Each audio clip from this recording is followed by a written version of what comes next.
Maybe I'd arrive, but I think I lost it. Said that I was fine, said it from my coffin. Remember how I died when you started walking. That's my life, that's my life. I'll put up a fight, taking out my earrings. Don't you know the vibe? Don't you know the feeling? And just spend the night, catch me on your ceiling. That's your price, that's your price. Well, lady, running down to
world tourism day के अवसर पर सभी सुनने और देखने वालों को वाहिद शाह का प्यार भरा नमस्कार। खास करके मेरे मीडिया के जितने भाई बंधु यहाँ पे आए हैं आज रिमझिम फुहारों में अपनी ड्यूटी निभा रहे हैं, आपको भी बहुत बहुत तहे दिल से धन्यवाद।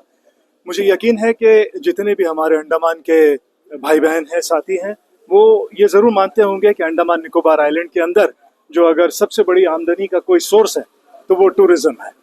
इस टूरिज्म का फलना फूलना बहुत ज़रूरी है। अंडमान के युवाओं ने पिछले कुछ सालों में अपना शानदार योगदान दिया है। ये साल दर साल यूं ही बढ़ती चली जाए और हमारे टूरिस्ट अरीना में जितने लोग काम करते हैं उनका तो प्रयास है ही, सराहनीय है, लेकिन साथ ही इनको जोड़ने में और इनके उत्थान में एंटोवा जैसे जो एसोसिएशंस हैं वो अपना बहुमूल्य योगदान निभाते हैं और हर मौके पर कोई ना कोई बेहतर चीज़ आपके सामने लेकर के आते हैं। इसी हर्षोल्लास से आज एंटोवा ने इस चीज़ को भी प्लान किया, आपने देखा। साथ ही Andaman Nicobar artist welfare federation की तरफ से भी मैं सभी सुनने देखने वालों को आज इस वर्ल्ड टूरिज्म डे की शुभकामनाएं दूंगा और साथ में ये भी बताऊंगा, चूंकि ये बारिश हो रही है तो मैं ये बताऊंगा कि कुछ साल पहले हमने एक और टूरिज्म के तरफ हमने एक प्रस्ताव रखा था जो कि कामयाब भी हुआ, जिसे मानसून टूरिज्म कहा जाता है और मानसून फेस्टिवल भी मनाया गया। लेकिन एक बात ध्यान देने की बहुत ज़रूरी है, मैं हर लेवल पे इस बात को पहुंचाना चाहता हूं आपके मीडियम से कि मानसून का मतलब ये नहीं होना चाहिए कि बहुत तेज़ बारिशों में इसकी सेलिब्रेशन हो। मानसून का मतलब ये होना चाहिए कि हल्की फुहारों में आप जो भी है अपना आयोजन करें, स्टॉल्स लगाएं, एंटरटेनमेंट करें, ये सारी चीज़ें करें। आज भी अगर आप देखें तो शाम में department of art and culture की तरफ से कार्यक्रम होने थे। हमारे तमाम जितने टूरिज्म के साथी हैं उनके लिए साल भर की मेहनत करते हैं तो उनके लिए आज वो होने थे, लेकिन बारिशों के चलते वो धुल गई है। तो अगर यही चीज़ थोड़े से और ध्यान से की जाए, समझ के की जाए और छत प्रोवाइड की जाए तो ये पॉसिबल हो सकता है, क्योंकि अंडमान में बारिश बहुत लंबी होती है, बहुत ज़्यादा होती है। कोई भी चीज़ जो आपके लिए रास्ते का रोड़ा बन रही है उसको अपने लिए पॉजिटिविटी में कन्वर्ट करना, यही हमारा नज़रिया होना चाहिए। और मैं बहुत ज़्यादा वक्त ना लेते हुए एक बार फिर Andaman Nicobar artist welfare federation की तरफ से एंटोवा को और तमाम अंडमान के तमाम साथियों को जो टूरिज्म के लाइन में हैं उन सबको अपनी हार्दिक शुभकामनाएं और बधाई देता हूँ। आज के इस शुभ अवसर पर आप तमाम मीडिया कर्मी सभी को मैं और अंडमान निकोबार द्वीप समूह के सभी द्वीपवासी और जितने भी अंडमान निकोबार में टूरिस्ट और हमारे Andaman Nicobar tour operator association के सभी हमारे मेंबर्स, पदाधिकारी, तमाम हमारे आर्टिस्ट फेडरेशन के जनरल सेक्रेटरी वाहिद जी और हमारे इस प्रोग्राम के मुख्य अतिथि हमारे इंडिया टूरिज्म के असिस्टेंट डायरेक्टर श्री वेल मुरुगन जी, उनको भी मैं विश्व पर्यटन दिवस पर आज के दिवस में मैं उनको सभी को स्वागत और धन्यवाद करता हूं। आज हम इस राष्ट्रीय स्मारक सिल्वर जेल के सामने में हम विश्व पर्यटन दिवस मना रहे हैं। जितने भी हमारे जो टूरिस्ट आते हैं उनको हम आज वेलकम करेंगे, उनको फ्लेवर देंगे, उनको स्वीट देंगे कि विश्व पर्यटन दिवस को हम आज उल्लास के साथ, खुशी माहौल के साथ में हम इस विश्व पर्यटन दिवस को आज पूरे द्वीप समूह में हमारे जहाँ भी हमारे एंटवा का प्रोग्राम है उस सब जगह जाके हम लोग आज विश्व पर्यटन दिवस को मनाएंगे और जितने भी टूरिस्ट आते हैं उन सबको हम लोग वेलकम करेंगे। आज ऐसा है कि अंडमान निकोबार एडमिनिस्ट्रेशन बहुत बढ़िया काम कर रहा है टूरिज्म के ऊपर में। आने वाले समय में टूरिज्म के बहुत सारे बदलाव आएंगे, नए नए टूरिज्म आ रहे हैं हमारे पास में। जैसे कि अभी हाल फिलहाल में आपने सुना होगा जैसा बर्ड वाचिंग एक टूरिज्म डेस्टिनेशन बना अंडमान में, और उसके बाद में एस्ट्रो टूरिज्म जो स्टार गेजिंग बना है। अब रूरल टूरिज्म का हम फोकस हाल ही में आप लोग देखे होंगे, रूरल टूरिज्म हम गांव में कैसे टूरिस्ट को लाना है, उसको कैसे वहाँ पर अपने लोगों को रोजगार देना है।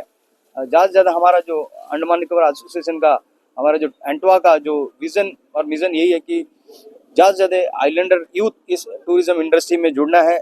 एक बार अगर इस इंडस्ट्री में चाहे वो कोई भी रूप में आए इंडस्ट्री में, वो स्टेप बाय अपना रोजगार को, बिजनेस को आगे बढ़ाते जाएगा। मैं सभी युवा साथियों को आमंत्रण करता हूं कि इस टूरिज्म इंडस्ट्री में आए। एक इंडिपेंडेंट इंडस्ट्री है, आप अपना प्लेटफॉर्म को खुद बना सकते हैं।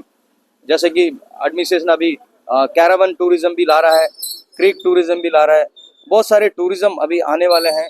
तो हमारे तरफ से भी, हम एसोसिएशन की तरफ से भी बहुत सारे प्रयास कर रहे हैं कि हमारे यूथ लोगों को ज़्यादा जॉब दिलाने की कोशिश कर रहे हैं। और अंडमान निकोबार में ऐसा एक मात्र जो इंडस्ट्री है टूरिज्म है, पूरे फिशरीज के बाद, अगर तो टूरिज्म इंडस्ट्री है उसके बाद फिशरीज है, तो हम पूरे जीडीपी देने में और पूरे रेवेन्यू देने में इसको हम और कामयाब बनाएंगे। हमारे जो बेसिक इंफ्रास्ट्रक्चर में ज़्यादा एडमिनिस्ट्रेशन ध्यान दे रहा है। हम छोटे से आइलैंड में रहते हैं, सभी खुशी के माहौल में रहते हैं कि टूरिज्म इंडस्ट्री को एक बेहतरीन बनाना आने वाले समय में। तो इस प्रयास को हम लोग को लेके आज विश्व पर्यटन दिवस को यहाँ पर मना रहे हैं।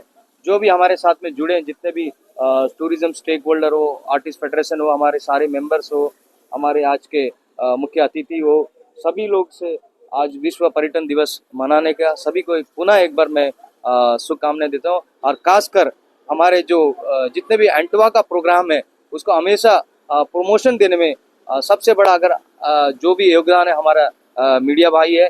मैं जैसे आइलैंड न्यूज़ है, आपके पास में निकोबार टाइम्स है और न्यूज़ अंडमान 24/7, अन्य और मीडिया भी है। आप सभी को मैं पुनः आज हमारे न्यूज़ आप तक भी है, सभी को मैं पुनः एक बार विश्व पर्यटन दिवस के दिन में हार्दिक शुभकामनाएं और बधाई देता हूँ। जय हिंद, जय भारत। जी, आज के इस दिन में कुछ नए इवेंट्स क्या आप लोग करवाने वाले हैं, कुछ नए लोकेशंस पर हमारे जनता के लिए, हमारे आने वाले टूरिस्ट के लिए?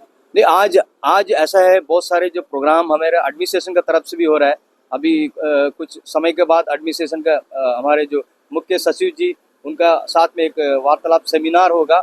वो सेमिनार के बाद कुछ घोषणाएं होंगी कि जो नया टूरिज्म पॉलिसी, जैसे कैरावन टूरिज्म मैंने बताया, जैसे अभी क्रीक टूरिज्म हो गया, और बहुत सारे अभी हम आने वाले समय में हमारे रूरल एरिया में हमारा जो वाइफर आइलैंड को हम दोबारा उसको ओपन करने, हमारा जो डायरेक्टर सर है उनका प्रयास और सेक्रेटरी टूरिज्म का प्रयास से मीठागाड़ी और नमूनागढ़ दोनों पंचायत को वाइफर आइलैंड को दिया कि आप उसको देखभाल करके वहाँ पर टूरिज्म का। तो मुझे उम्मीद है कि आने वाले समय में कुछ दिन के बाद वाइफर आइलैंड में भी रोजगार का अवसर हो जाएगा, वहाँ के लोकल यूथ को जॉब्स मिलेगा। और इसी तरह हमारे पास में भी वन डे पॉलिसी का टूरिज्म पॉलिसी आया सिंक आइलैंड के लिए। जल्द से जल्द वो सिंक आइलैंड भी ओपन हो जाएगा। उसके बाद हम कोशिश कर रहे हैं, माननीय उपराज्यपाल से डिमांड दरखास्त रखते हैं कि टूरिस्ट के लिए एक एटलीस्ट स्पेशल बोट सर्विस देके बैरन आइलैंड का विजिट कराने के लिए। बैरन आइलैंड को हम प्लान कर रहे हैं, जल्द से जल्द बैरन आइलैंड एक हॉट टूरिस्ट स्पॉट बन सकता है, क्योंकि आज ज़्यादा वैल्कोनिक वहाँ पर हम खबर मिल रहा है सुनने के लिए। तो उसको टूरिस्ट डेस्टिनेशन में अगर वो इंटरनेशनल लेवल में एक पॉइंट बने तो अंडमान का रेवेन्यू में बहुत बड़ा हाथ होगा। और साथ ही साथ हम नई चीज़ में, आप जैसे बोले कि और भी नए चीज़ हम ला रहे हैं, जैसे भी हमारे सीज़न जैसे खुलते खुलते आइलैंड्स खुल जाएंगे और जॉलीबे आइलैंड खुल जाएंगे। जॉलीबे आइलैंड काफ़ी दिन से आप लोग भी प्रचार करते हैं मीडिया में, ये जॉलीबे आइलैंड जल्द से जल्द ओपन हो जाएगा, तो उसका भी हम लोग का फ़ायदा होगा। खासकर अंडमान में रोजगार का ज़्यादा अवसर है और हम जैसे सीजन खुलते खुलते फ्लाइट्स का भी हम बात चल रहा है, फ्लाइट्स भी ज़्यादा आ जाए। जैसे कल हमने स्पाइसजेट वापस आया है कलकत्ता सेक्टर में और चेन्नई सेक्टर में भी जल्दी आ जाएगा। फ्लाइट का भी थोड़ा इशूज उसको भी सॉर्ट आउट हो गया, तो देख रहे हैं बेहतरीन टूरिज्म का इंफ्रास्ट्रक्चर मिल जाएगा तो टूरिस्ट यहाँ पर एक वर्ल्ड वाइड डेस्टिनेशन बन सकता है, एक हब है टूरिस्ट डेस्टिनेशन। और इसको हमको लेके जाने में सबसे बड़ा हाथ अगर है तो आप लोग का मीडिया भाई, आप लोग का ही हाथ है। आप लोग का थ्रू ही ये माध्यम से जो हमारे जो अंडमान में क्या क्या चीज़ हो रहा है और टूरिज्म का जो भी डेस्टिनेशन डेवलप हो रहा है उसके बारे में आपका प्रचार है। तो इसी में पुनः एक बार आप सभी को पुनः विश्व पर्यटन दिवस पर तहे दिल से धन्यवाद करता हूँ। जय हिंद, जय Bharat. 27th is celebrated as World Tourism Day worldwide, not only here. Today, this is my first World Tourism Day in Port Blair in Andamans, and today we are here at the Cellular Jail, inviting and wishing all the tourists with tilak and sweets and with flowers. This year, the World Tourism Day is celebrated with the theme Sustainable Transformation. It's not just about the economics of tourism, getting foreign exchange, nothing like that. More than that, the society has to transform for the better sustainably. That's the idea. So I wish all the people and all the tourists a very happy World Tourism Day. Thank you so much.